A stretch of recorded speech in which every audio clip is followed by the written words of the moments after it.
Hello दोस्तों, तकरीबन 15 से 20 साल पहले की ये बात है जो हमें आज भी पूरी तरह से याद है। तब मैं और मेरा भाई इतने छोटे थे कि तब मैं 5 साल का था और मेरा छोटा भाई 3 साल का। हम लोग धीरे धीरे बड़े होने लगे।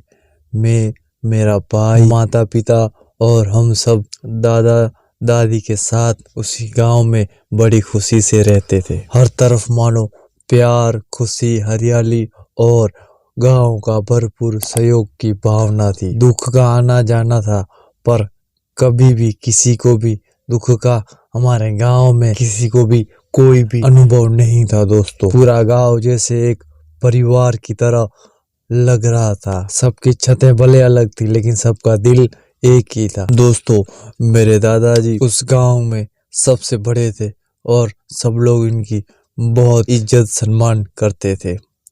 अचानक एक दिन सरकारी खत हमारे घर पर आ जाता है, जिसमें लिखा था कि पिताजी की नौकरी अब शहर में लग चुकी है और हम भी थोड़े थोड़े अब बड़े भी हो रहे थे। गांव में पढ़ाई का प्रबंध कुछ ठीक तरह से नहीं था। तब पापा ने सोचा कि इनकी पढ़ाई भी शहर में किसी अच्छे स्कूल में करा देंगे और मेरी नौकरी का भी सवाल है। पढ़े लिखे होने के नाते पापा ने दादाजी को शहर में बसने की सलाह दी, पर दादाजी तो गांव की जमीन से पूरी तरह से जुड़े हुए थे। उनका मन इस गांव को छोड़कर शहर में जाने का बिल्कुल भी नहीं था।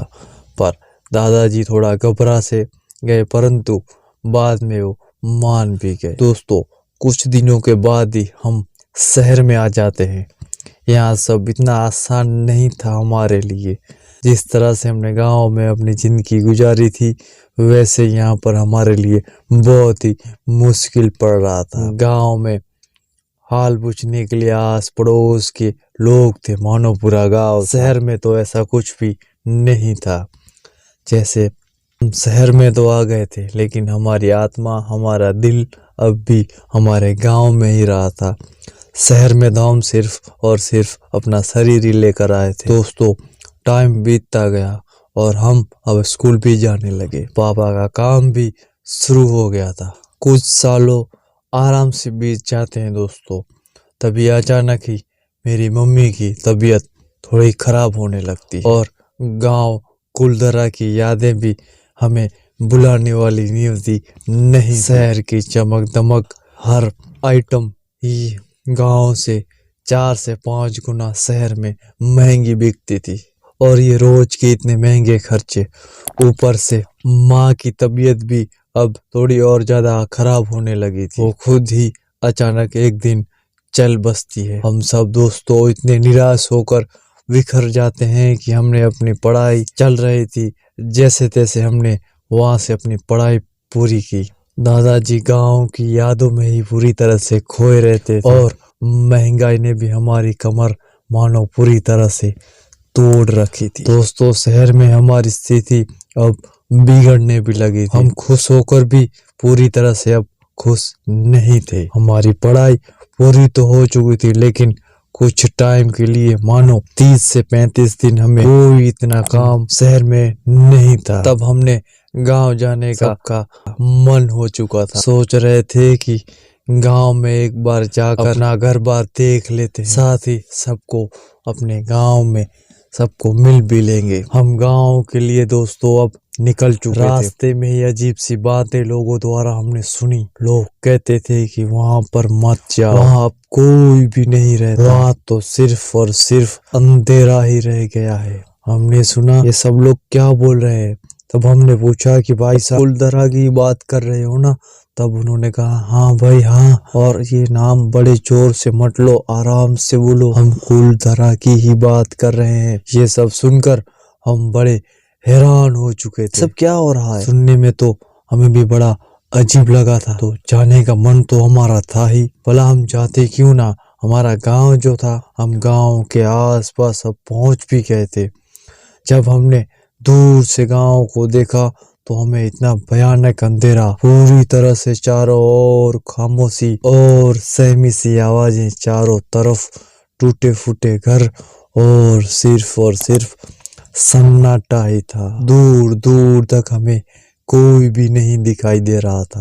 दोस्तों हम बुरी तरफ डर गए थे। डरते भी क्यों ना, पर चारों तरफ सन्नाटा ही सन्नाटा था। दादाजी अब थोड़ा आगे चढ़ने लगे। हम अपने घर की तरफ रुख करने लगे। जब हम अपने घर तक पहुंचे तब वहां अब कोई भी घर नहीं रहा। गांव से बहुत ही दूर करीब 2 या 4 घर, वहां पर बत्ती की हल्की सी चमक दिख रही थी। हम अंदर से पूरी तरह से कांप रहे थे। कहीं जा भी तो भला नहीं सकते थे। अब रात भी हो चुकी थी। हमने अपने घर का दरवाजा अंदर से ही बंद किया। सोचा कि किसी तरफ हम रात गुजार लेते हैं, कल सुबह कुछ न कुछ इंतजाम करेंगे। मेरा भाई, पापा इतने घबराए हुए थे और हम बहुत थक भी चुके थे। और दादाजी हमें बार बार हिम्मत दे रहे थे। बोलते थे कि भला एक रात की ही तो बात है, सुबह होते ही हम वापस चले जाएंगे, कौन सी बड़ी बात है। दोस्तों हम तो शहर से सोच कर निकले थे कि करीब 1 महीने के आसपास हम इस गांव में ही रहेंगे। एक रात हमें इतनी भारी पड़ गई थी कि हम इसके बारे में क्या बताएं। हमने रात को अजीब सी आवाजें सुनी। वह गांव जो अब पूरी तरह से खंडहर बन चुका, वहां हमें लोगों के हंसने की आवाज आने लगी। बार बार तेज हवा की आवाज आने लगी। पत्तों की आवाज मानो धड़कन को छीन रही थी। दोस्तों उस रात हम हर पल मरते रहे। हम हर पल ऐसा लग रहा था जैसे कोई और भी हमारे साथ इस घर में है, जो हमें वहां से पूरी तरह से निकालना चाहता है। हर पल शोर और बदलती आवाजों ने हमें अंदर से पूरी तरह से झकझोर दिया। कभी बाहर से हंसने खेलने की आवाजें आती तो कभी जोर से चीखने की आवाजें, कभी चीखने की, चिल्लाने की। बहुत तेज हवाएं चल रही थी। बिजली भी अब कड़कने लगी थी। खिड़कियां अपने आप ही पूरी तरह से हिल रही थी। मौसम एकदम से पूरी तरह से बदल चुका था। जैसे तैसे हमने इन खौफनाक आवाजों में बहुत भयंकर तरीके से रात तो काट ली और सुबह होते ही वहां से हम फौरन निकल गए। हमारे मन में कई सवाल थे। हम ये सवाल जानना चाहते थे कि भला यहाँ क्या था, कोई जादू टोना या कोई शैतानी ताकतें, पर हम कुछ भी समझ नहीं पा रहे थे। गांव से बाहर निकलते ही हमें किसी बुजुर्ग ने बताया कि यह कोई जादू टोना नहीं तो गांव पर कुदरत का प्रकोप, जो हंसता खेलता गांव अब पूरी तरह से तबाह हो चुका है। उसने बताया कि कुछ साल पहले कुछ साधु इस गांव में रहने के लिए आए थे। उन्होंने गांव के मुखिया से गांव में रहने की आज्ञा मांगी, परंतु मुखिया ने यह सही नहीं समझा।